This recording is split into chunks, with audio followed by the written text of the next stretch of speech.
आज पहिल्यांदा या कामासाठी मला यांची गरज लागली नाही. सांगते काय आधी सकाळी मस्त उठले आणि मी काय पिते मी तुम्हाला नंतर सांगते मला काय फरक पडला तर. त्यानंतर मुलांना घेऊन स्कूलमध्ये गेले. का तर आज त्यांचा होता रिझल्ट होता. टीचरकडून रिझल्ट घेतच होते. रिझल्ट छान लागला मस्त आणि त्यानंतर रिझल्ट छान लागला म्हणून आम्ही त्यांना दिली कोल्ड कॉफीची ट्रीट. घरी येते बॅगेत एवढी छान अशी बॅग भेटली तर म्हटलं लगेचच कवर घाल. मम्मा असं मागेच लागला होता. सगळं काही काढून ठेवलं पण मला काही वेळ नव्हता. मस्तपैकी भाजीलाच गेले. मागे लागला आणि तिथे त्याला झोप येत होती. भाजी घरी घेऊन येतेच पटकन सगळी भाजी अशी स्टोअर करून ठेवली मस्त असं फ्रीजमध्ये. तिथे पण लुडबुड चालूच होती. मम्मा पप्पी देन हे त्याच्या गोष्टी चालूच होत्या.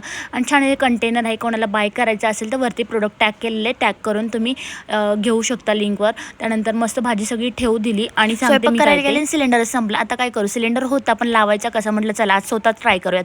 मस्तपैकी स्वतःच लावून दिला. छान असा स्वयंपाक आवरला आणि त्यानंतर होतं इतकी गरमी झाली की पहिलं फ्रेश होऊन झालं. असं झालं किचनमधून कधी बाहेर पडते. त्यानंतर काय मागच लागला होता कवर थोडेफार कवर घालून घेतले आणि नंतर गेले वॉकिंगला गेल्यावर आमचा हा कॉल चालूच असतो. गप्पे शप्पे करत घरी आले. चलो बाय भेटूया.